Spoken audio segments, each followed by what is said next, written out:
بسم اللہ الرحمن الرحیم۔ السلام علیکم ورحمۃ اللہ وبرکاتہ۔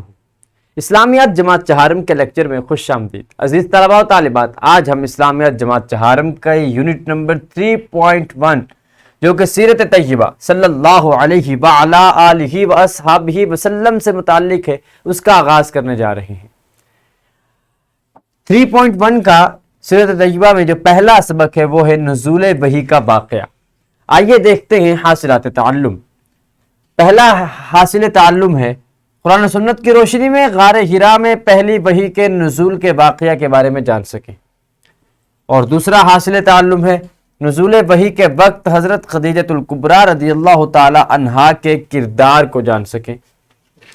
تیسرا حاصل تعلم ہے پہلی وحی کے بعد حضرت خدیجۃ الکبریٰ رضی اللہ تعالی عنہا کے کلمات کی روشنی میں رسول اللہ صلی اللہ علیہ وعلی آلہ وصحبہ وسلم کی عظمت کردار، صلہ رحمی، مصیبت زدوں کا بوجھ اٹھانے والے، مہمان نواز، آفتوں میں دوسروں کے کام آنے والے سے روشناس ہو سکیں۔ اسی طرح رسول اللہ صلی اللہ علیہ وعلی آلہ وصحبہ وسلم کے کردار کے متذکرہ پہلوؤں کو اپنی عملی زندگی میں اپنا سکیں۔ سورۃ العلق کی ابتدائی آیات کی روشنی میں علم کی اہمیت کو جان سکیں۔ یہ چند حاصلات تعلم ہیں جن کو ہم یونٹ نمبر 3.1 نزول وحی کے واقعے کے ذیل میں سمجھنے کی کوشش کریں گے۔ عزیز طلباء و طالبات، سب سے پہلے اعلان سبق ہے۔ آج ہم وحی کے معنی، مفہوم اور پہلی وحی کے نزول کا واقعہ پڑھیں گے۔ سب سے پہلے آپ بچوں کے لیے دہرائی کے چند سوالات ہیں۔ میں گزارش کروں گا اساتذہ کرام سے کہ ویڈیو کو یہیں پہ روک دیجئے اور بچوں سے پہلے دہرائی کے ان سوالات کے جوابات معلوم کیجئے۔ خوش آمدید۔ یقیناً آپ بچوں نے دہرائی کے ان سوالات کے جوابات بڑے عمدہ انداز میں اپنے اپنے اساتذہ کرام کو دیے ہوں گے۔ اسلامی نقطہ نظر ہمارے سبق کا ہے کہ وحی کے نتیجے میں حاصل ہونے والی معلومات حتمی ہوتی ہیں۔ ان باتوں کو کسی بھی زمانے میں جھٹلایا نہیں جا سکتا، کیونکہ وحی یہ انسان کے علم حاصل کرنے کے ذرائع میں سب سے بلند اور سب سے عظیم ذریعہ ہے، اور اس نتیجے میں جتنی بھی معلومات حاصل ہوتی ہیں وہ تمام کے تمام حق، صداقت اور سچائی پر مبنی ہوتی ہیں۔ پیارے بچوں، آپ کے لیے قبل از پڑھائی کے چند سوالات ہیں۔ میں گزارش کروں گا اساتذہ کرام سے کہ ویڈیو کو یہیں پہ روک دیجئے اور پہلے قبل از پڑھائی کے ان سوالات کے جوابات طلباء و طالبات سے معلوم کیجئے۔ خوش آمدید۔ یقیناً آپ بچوں نے قبل از پڑھائی کے ان سوالات کے جوابات بڑے احسن انداز میں اپنے اپنے اساتذہ کرام کو دیے ہوں گے۔ پیارے بچوں، اب ہم وحی کے حوالے سے چند ایک تعارفی معلومات جاننے کی کوشش کرتے ہیں۔ اللہ تعالیٰ کی طرف سے چپکے سے دل میں کوئی بات ڈال دینا وحی کہلاتا ہے۔ وحی اگر کوئی دل میں چپکے سے بات ڈال دی جائے، اللہ کی جانب سے ہو وہ بات، تو اسے وحی کہتے ہیں۔ اللہ تعالیٰ انبیاء کرام علیہم السلام تک اپنا پیغام بذریعہ وحی بھیجتا ہے۔ انبیاء پر وحی آتی ہے اور اسی وحی کی روشنی میں اللہ کا پیغام نبیوں تک پہنچتا ہے۔ وحی لانے کی ذمہ داری اللہ تعالیٰ نے حضرت جبرائیل علیہ السلام کو دی ہے۔ حضرت جبرائیل علیہ السلام وہ فرشتے ہیں کہ جن کا کام ہے کہ وہ انبیاء پر وحی لایا کرتے تھے۔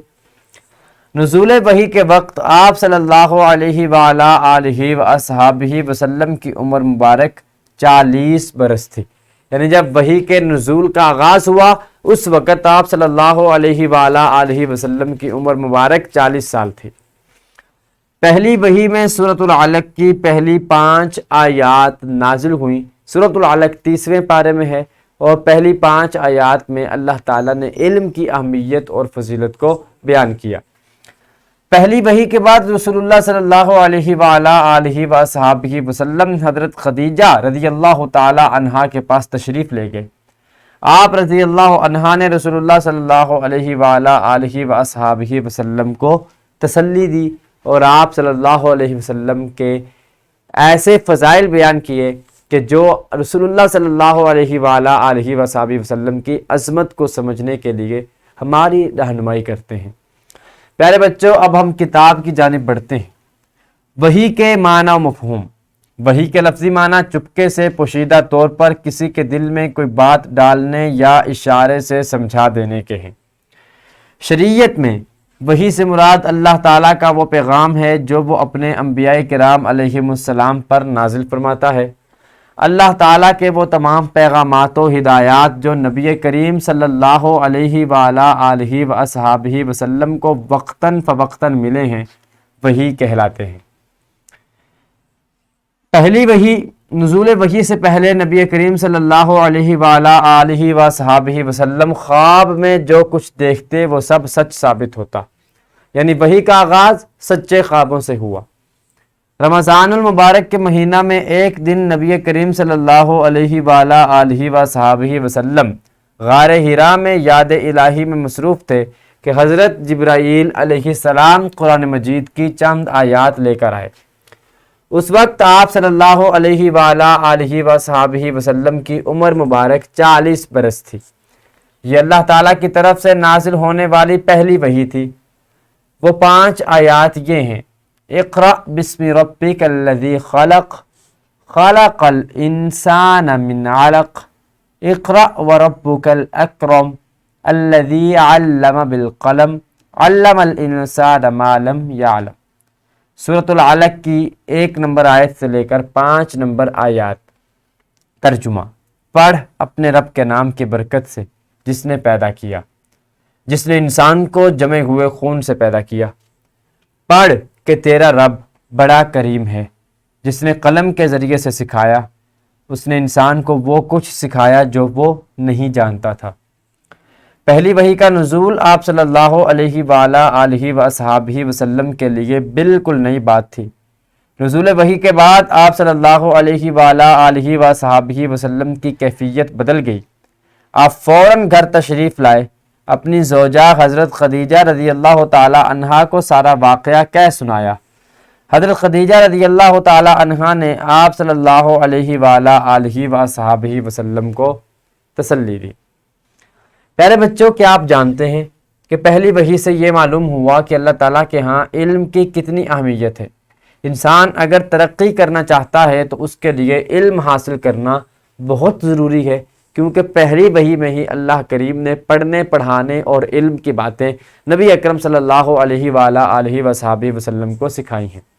عزیز طلباء و طالبات، ہم نے پہلی وحی کے نزول کے واقعے کو سمجھا، وحی کے معنی مفہوم کو جانا۔ اب آپ کے لیے ایک سرگرمی ہے۔ سرگرمی یہ ہے کہ طلباء قرآن مجید کی معلومات پر مشتمل ایک خوبصورت چارٹ بنائیں اور کمرہ جماعت میں آویزاں کریں۔ ان معلومات میں یہ بھی ہو سکتا ہے کہ قرآن مجید کی سورتوں کی تعداد کتنی ہے، الفاظ کتنے ہیں، حروف کتنے ہیں، سپارے کتنے ہیں اور رکوع کتنے ہیں، آیات کتنی ہیں۔ یہ ساری کی ساری معلومات پر مبنی آپ چارٹ بنا سکتے ہیں۔ تو آپ بچوں نے یہ کرنا ہے کہ کمرہ جماعت میں اس چارٹ کو آویزاں بھی کرنا ہے۔ اب آپ بچوں کے لیے گھر کا کام ہے کہ والدین سے پہلی وحی کا واقعہ سنیں اور اپنے الفاظ میں ایک دوسرے کو سنائیں۔ واقعہ آپ نے کتاب سے پڑھ لیا ہے، اس کی مزید تفصیلات اپنے والدین سے جانیں گے، پھر اگلے دن آ کر کمرہ جماعت میں دیگر بچوں کے ساتھ، دیگر ہم جماعت ساتھیوں کے ساتھ ان معلومات کا اعادہ کریں گے۔ آپ اپنی معلومات دوسروں کو بتائیں گے، دوسرے اپنی معلومات آپ کو بتائیں گے۔ عزیز طلباء و طالبات، اب ہم سبق کا اعادہ کر لیتے ہیں۔ آج کے سبق میں ہم نے سیکھا کہ وحی کے معنی چپکے سے پوشیدہ طور پر کسی کے دل میں کوئی بات ڈالنے یا اشارہ سے سمجھا دینے کے ہیں۔ اللہ تعالیٰ انبیاء کرام علیہم السلام تک پیغام رسانی کے لیے وحی کا انتظام فرماتا تھا۔ حضرت جبرائیل علیہ السلام وحی لانے کے ذمہ دار تھے۔ یہ وہ چند معلومات تھیں جو آج کے سبق میں ہم نے حاصل کی۔ آج ہم نے وحی کے معنی مفہوم اور نزول وحی کے بارے میں پڑھا۔ کل ہم آپ صلی اللہ علیہ وآلہ آلہ وصحبہ وسلم کی عظمت کردار کے بارے میں جانیں گے انشاءاللہ تعالی عز و جل۔ اس ویڈیو لیکچر کی ڈسکرپشن میں آپ دیکھ سکتے ہیں لیکچر کی پی پی ٹی، حاصلات تعلم کے مطابق لیسن پلان اور ورک شیٹ۔ ان تینوں چیزوں کو ڈاؤن لوڈ کر کے ان کی رہنمائی میں اور ہمارے اس ویڈیو لیکچر کی رہنمائی میں آپ اپنے سبق کو بڑے عمدہ انداز میں تیار کر سکیں گے۔ اس کے ساتھ اجازت دیجیے، انشاءاللہ العزیز کل نئے لیکچر کے ساتھ حاضر خدمت ہوں گے۔ اللہ کریم ہم سب کا حامی و ناصر ہو۔ السلام علیکم ورحمۃ اللہ وبرکاتہ۔